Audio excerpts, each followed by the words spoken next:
É um prazer muito grande nós estarmos outra vez juntos aqui nessa reunião que acontece entre eu e você e milhares de outros que se tornam cada um você individualizado nesse vínculo que para mim, para o meu coração, para a minha mente, para a minha imaginação, é composto de milhares de pessoas. Mas eu sei que aqui, olho no olho, somos eu e você que estamos falando. Eu quero ler para você um texto no Evangelho de João, no capítulo 7, no verso 37, que diz assim: no último dia, o grande dia da festa que estava acontecendo em Jerusalém, levantou-se Jesus e exclamou: se alguém tem sede espiritual, sede de sentido, sede de significado, sede de segurança, sede de vida eterna, sede de paz, sede de Deus, então venha a mim, disse Jesus, e beba. Porque quem crer em mim, como dizem as Escrituras, como diz o profeta Ezequiel no capítulo 40 até o 47, do seu interior, do interior dessa pessoa que crer em mim, fluirão rios de água viva. E isto Jesus disse com respeito ao Espírito Santo, que haviam de receber os que nele, os que em Jesus crescem, pois o Espírito, até esse momento, não fora concedido ampla, abundantemente aos homens, porque Jesus ainda não havia sido glorificado, ou seja, não havia sido ainda ressuscitado de entre os mortos. O convite dele, no entanto, é este: para qualquer ser humano. Se alguém, qualquer um, qualquer pessoa, tiver sede, dessa sede que deixa você num estado resfolegante de incompletude, de irrealização interior sempre. Se alguém tem sede, venha a mim e beba, disse Jesus. É uma condicional, se alguém, porque nem todo mundo tem. Tem gente que morre de sede, vai morrendo de sede espiritual, só que nunca a detecta. De fato, são pessoas que não querem encarar sua sede, sua necessidade de Deus, de sentido para a vida, de significado, de razão para ser, de certeza de que estar no mundo faz sentido. Um sentido que não tem a ver com essas coisinhas idiotas de vou ficar mais rico, vou comprar um outro carro, vou ter uma casa a mais, vou construir um nome de respeitabilidade. Isso tudo é poeira, é vento, é pó, é talco, não é nada, não é vida ainda, é performance. Então tem gente que tem sede, mas converge a sede toda para os pequenos ídolos do imediato, para esses deuses mínimos do tempo, para essas imagenzinhas de escultura, para esses ídolozinhos da sociedade de consumo, daquilo que o curso deste mundo impõe como sendo coisa a ser buscada e alcançada por gente que tenha dado certo na vida. Você sabe como é. E aí a sede espiritual do indivíduo é camuflada, por isso ele nem acha que tem sede alguma dentro dele. E vai vivendo, se atropelando nas materialidades, comendo superficialidade, bebendo irrisoriedade, vai se distraindo com o presépio do mundo e não realiza, e não discerne, e não percebe o seu próprio significado espiritual profundo e também não percebe qual é a dimensão da sede dele, como é que essa sede pode ser atendida. Mas para aqueles que estavam vendo Jesus e ouvindo Jesus naquele dia, ele apenas disse: se aqui entre vocês, significando não apenas naquela geografia, mas em qualquer outra onde essa palavra fosse ouvida, se alguém tem sede, assume sua sede, assume que quer Deus, assume que quer sentido para a vida, assume que quer que cada dia seja um dia não de casualidades, não de banalidade, não de existência vivida de maneira irreflexiva, como se aquele ente vivente fosse apenas um acontecimento da casualidade da vida e não do sentido da vida. Se alguém, portanto, tem essa sede de ficar cheio de Deus hoje, cheio de Deus para a eternidade, cheio de sentido para a vida em qualquer tempo, Jesus disse: então, venha a mim e beba. Porque, como diz o profeta Ezequiel, como diz a Escritura, do seu interior fluirão rios de água viva. Agora preste atenção em mim. Há um contexto histórico relacionado ao que está se dando aqui, que é extremamente importante para a gente compreender, a fim de discernir o que Jesus esteja dizendo. E, na realidade, o que é que Jesus está dizendo aqui para mim e para você?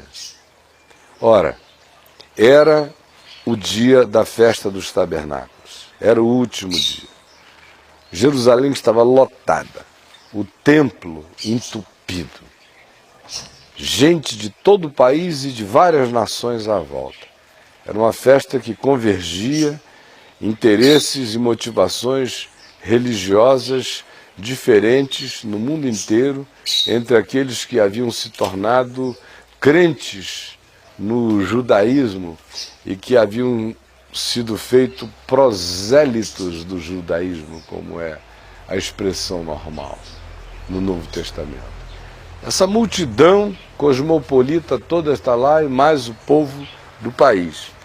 E o sacerdote incumbido daquela solenidade final naquele dia, daquele rito, cumpriu aquilo que as ordens sacerdotais do templo de Jerusalém vinham fazendo de maneira ritual e simbólica.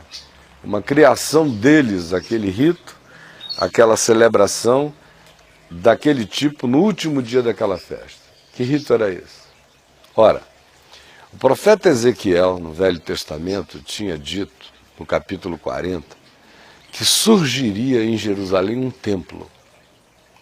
E descreve minuciosamente esse templo, das medidas dele, das interioridades dele, das decorações dele, de tudo quanto a ele pudesse ser concernente. Está aqui descrito, se você abrir a Bíblia, em Ezequiel, que fica aqui no Velho Testamento, é um dos profetas maiores, e você lê no capítulo 40, vai ser até uma leitura pouco atraente, porque das medições do templo, parece uma descrição para um mestre de obra executar. O fato é que ao final dessa descrição, que é longa, se diz que uma vez que aquele templo estivesse pronto, do interior do templo, do altar interno do templo, iria surgir o derrame abundante, iria surgir uma fonte de água viva, que iria escorrer do altar do templo.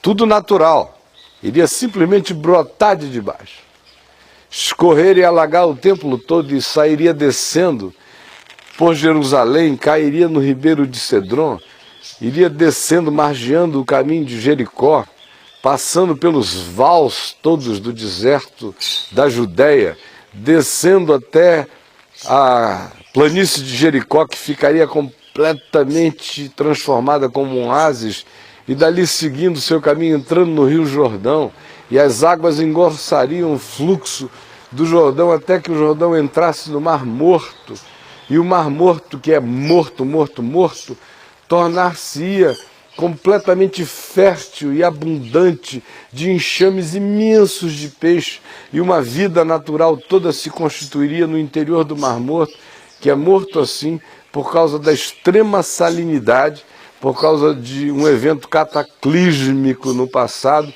que acumulou ali uma quantidade enorme de sal e de outros materiais, e a água do Jordão que cai dentro daquela poça imensa que é o Mar Morto, cai simplesmente para morrer, para cair em esterilidade total, porque com aquela quantidade de sal não existe possibilidade de nenhum tipo de vida aproveitável por nós do ponto de vista alimentar, venha a poder crescer e sobreviver ali. Ou seja, essa é a história do Velho Testamento. Essa água iria brotar do altar interior do templo. Aonde ela passasse, tudo iria revivendo. O deserto da Judéia iria se transformar num pomar. As campinas de Jericó num pomar. O Mar Morto, que é morto, iria se transformar num lugar cheio de peixe. É o rio da vida. Nos desertos da existência, nas impossibilidades da vida, onde ele chega, muda tudo. Aí Jesus disse, no último dia da festa, olha, vocês estão cumprindo esse rito aí, o sacerdote sai daqui com um cântaro, uma ânfora de ouro na mão, e aí ele desce, sai do templo, vai até o tanque de Siloé, lá embaixo, uma descida meio íngreme, a multidão segue com o sacerdote, lá ele pega um pouco de água da fonte de Siloé, traz até o altar do templo e derrama a ânfora de ouro com a água, simbolizando o cumprimento da profecia de Ezequiel 40. Isso é só o rito que vocês estão tentando cumprir. O que eu estou oferecendo é a realidade. O que eu estou dizendo aqui a vocês é que hoje essa profecia de Ezequiel se cumpriu. O que as escrituras do passado diziam, aconteceram. Eu sou esse templo do qual jorra essa fonte de água viva. Eu sou a realização dessa promessa. Aí você chega e diz, poxa, mas assim também é muito fácil Jesus pegar as coisas legais do Velho Testamento e fazer igual a Igreja Universal do Reino de Deus. A campanha do Gideão, a campanha do Abraão, a campanha do não sei o quê. Nada. Com Jesus a coisa é séria, não tem estelionato nem brincadeira. O que Jesus está dizendo não só é realidade que a ele concernia, mas é duplamente realidade que a ele concernia. Sabe por quê? Se você abrir aí em Isaías 40, se você for um matemático, um arquiteto, um engenheiro, pode tentar construir com as categorias de arquitetura humana a descrição desse templo e veja se você consegue. Ele é inconstruível, o templo de Ezequiel. Ele começa pequenininho, a entrada é um côvado, 1 metro a entrada do templo. Aí você entra as dimensões, constrói um cubículo dentro. Uma vez que você entra nesse cubículo, estranhamente ele tem uma passagem que ele aumenta para uma outra dimensão interna. Aí ela é maior. Aí você entra nessa outra, ela dá acesso a uma outra que aumenta. E você vai entrando e ele vai crescendo para dentro, aqui como quem entrou numa caixinha e abriu uma outra porta e dentro dessa porta um salão. Só que não faz nem sentido, porque do lado de fora não há descrição externa para o salão, mas o salão está dentro de um acesso da caixinha. E aí você entra nesse salão que está dentro do acesso da caixinha e há acesso para uma outra coisa muito mais enorme. E à medida em que você vai entrando de acesso em acesso, de portal em portal, esse templo cresce para dentro, cresce para cima, cresce para o lado, mas do lado de fora ele é uma caixinha. Ele é inconstruível, eu diria, só seria construível se a gente usasse como material para construção elementos de natureza subatômica, quânticos. Aí daria para construir para dentro, mas para o lado de fora, nesse macro-universo, aquele templo é inconstruível. E foi feito inconstruível porque ele de fato significava algo que mão humana nenhuma consegue construir, que é o templo dos templos, o único santuário no qual Deus habita em plenitude, que é Jesus. Nele, em Jesus, habita corporalmente toda a plenitude da divindade. Pois bem, Jesus chega e diz: isso que vocês estão fazendo é o rito da religião. Vão ficar com essa ânfora de ouro e não pegar água no poço de Siloé, jogando aqui no canto do altar para fazer esse faz de conta, para fazer esse presepinho, para alimentar essa esperança ritual que nunca realiza o prometido, que nunca faz acontecer o que havia sido dito que seria. Pois bem, esse dia acabou. Olhem bem para mim. Se alguém tem sede, venha a mim e beba, porque aquele que crê em mim, como diz a Escritura, do seu interior fluirão rios de água viva. Aí o povo ficou ouvindo aquilo ali, alguns começaram a se interessar e querer saber o que era, outros não entenderam nada e justamente porque não entenderam passaram batidos e foram embora. Assim como hoje de manhã, tem gente que está vendo porque está acostumada a ver, tem gente que está vendo porque diz, bom, eu não perco nada vendo, tem gente vendo porque diz, é interessante o que ele diz, tem gente vendo porque afirma para si mesmo, eu tenho aproveitado muito e tenho crescido. Tem gente que vê por outra razão, eu vejo porque ele é diferente da religião, bate nessas mentiras, eu concordo com isso, eu vou assistir só para ver qual é a paulada que ele vai dar hoje. E tem gente que assiste de bom coração, porque tem sede e quer beber.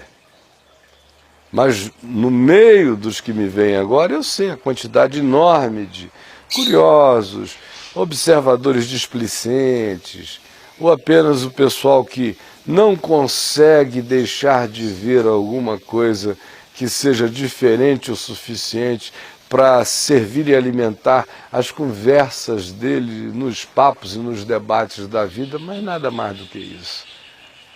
A minha oração é que todo aquele que está ali me vendo com sede tenha crido que isto aqui não é fanfarrice divina.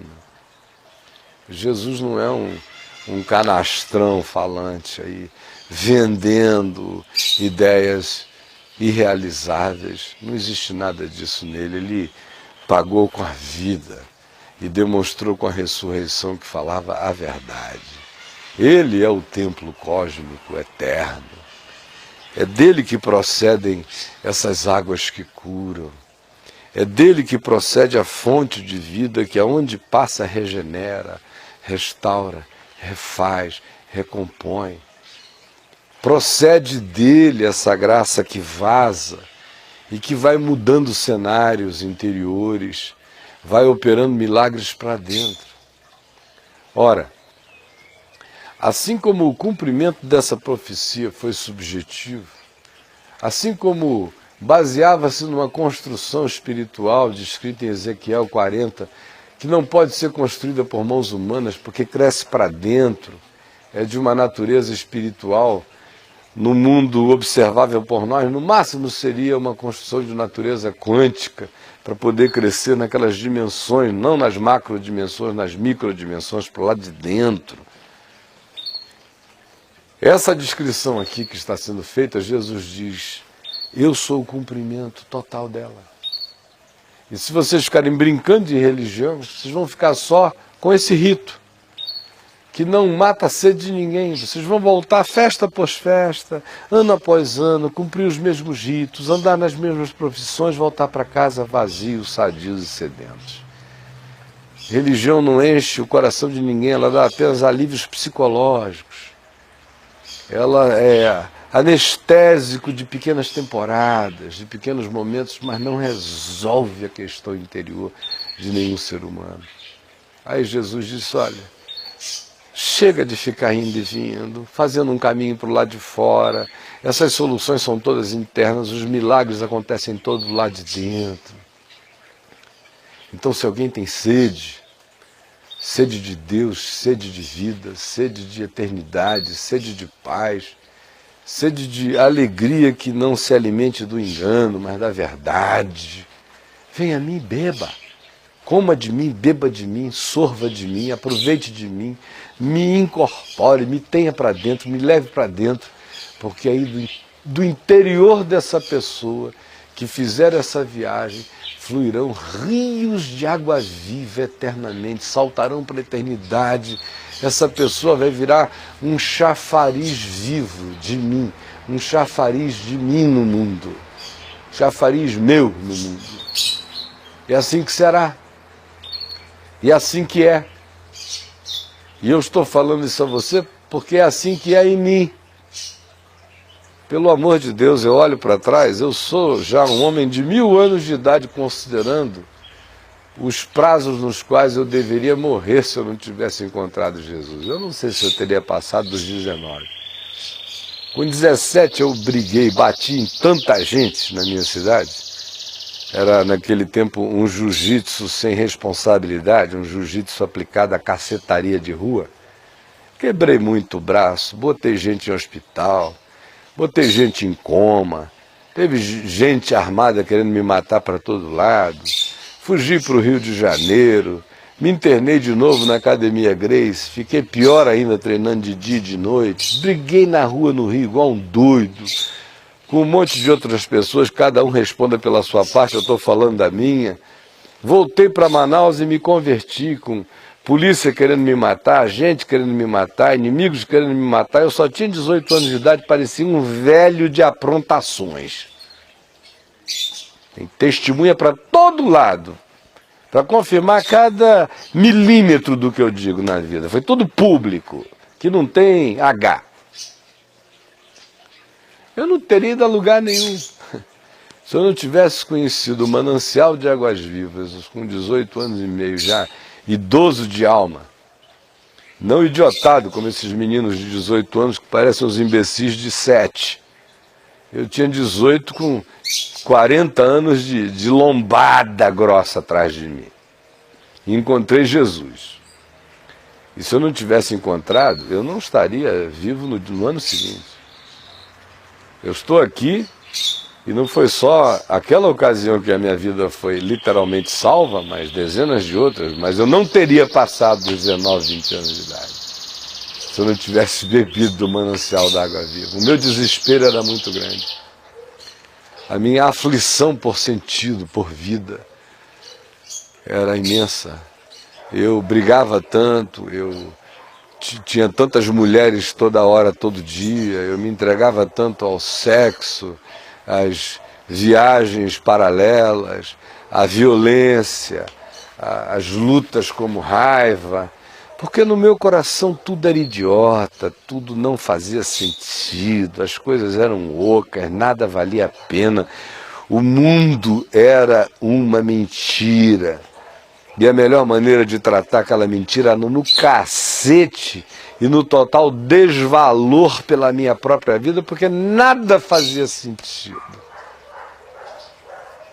Na realidade, eu tinha uma sede imensa. Tão grande foi essa sede, era essa sede, que no dia que a primeira gota de água viva de Jesus caiu aqui nos meus lábios espirituais, que eu provei, eu disse, era só isso que eu buscava, era só isso que eu queria, não quero nada mais do que isso na vida, essa é a fonte que eu almejava. E aí eu me tornei, foi um chafariz disso, que brota daqui, que vaza daqui, que não só me cura internamente, que vaza do mais interior do meu ser, do santo dos santos, do meu espírito, do meu altar interior, e aonde vai passando em mim, vai me curando. No curso desses 40 anos, praticamente, em que eu venho anunciando o Evangelho com a minha vida e com a minha voz, essa fonte de água viva não para o seu percurso. Ela começou em dimensões pequenas do meu ser. Mas hoje eu tenho a lhe dizer, meu amigo, que ela já visitou o mar morto da minha vida. Já visitou as regiões mais abissais da minha interioridade, onde não havia vida nenhuma, e o milagre da graça de Deus começou a se operar até nos porões mais indiscerníveis, nos escaninhos mais impenetráveis do meu ser. A água da vida entrou lá. De modo que para fora eu sou um chafariz da vida, como eu estou sendo aqui agora. Estou sentado nessa praça pública da história, com a minha boca aberta, jorrando água viva de fé e de esperança para quem quiser crer. E é a mesma água viva que para dentro de mim faz uma viagem de cura e de restauração e de sanidade e de produção de vida, nascendo no chão das esterilidades. É esse milagre que se dá em mim, que eu compartilho com você aí, que eu compartilho com você aqui, que eu compartilho com pessoas em qualquer lugar. E o convite é simples assim. Quem crê, quem crê, quem disser eu creio em Jesus. E você pode crer agora. O seu coração está recebendo estímulo de fé para crer. O Espírito Santo está aí, ó, emulando a sua alma para ver se você crê. E se você crer, você vai ver a explosão de água da vida brotando de você. Comece a ler os evangelhos. Mateus, Marcos, Lucas, João, vá lendo o Novo Testamento todo. Vá alimentando o seu espírito com fé, com palavra viva. E do seu interior as fontes de água viva brotarão, não cessarão nunca mais. Aquele que crê, vira esse chafariz de Deus no mundo. Aquele que crê vai sendo sarado pela água viva dentro. Aquele que crê se transforma nesse ser que já carrega os conteúdos que saltam para a eternidade. Assim é o Evangelho. Assim pode ser com você. Eu vou parar aqui agora, convidar você para estar conosco hoje à noite no Teatro La Salle, na 906 Sul, todo domingo, Teatro La Salle, às 19 horas. Eu convido você para estar presente hoje, você que me vê no dia de hoje em Brasília. Você que me vê em outros lugares, vá ao meu site, vá ao www.caiofabio.com, receba informações sobre todos os grupos do Caminho da Graça distribuídos pelo Brasil inteiro e por muitos países do mundo. E você fica sabendo onde tem um pertinho de você. E por último, eu quero convidar você para vir a Israel comigo. Em março, aí por volta do dia 16 de março, eu vou estar indo à Turquia, Jordânia e Israel. A Turquia, antiga Ásia Menor.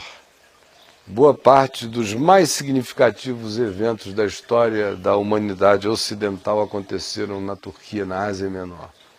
Em camadas e camadas arqueológicas e histórias das civilizações mais interessantes que o mundo já produziu. E também é o contexto do Novo Testamento todo. Nós vamos estar lá.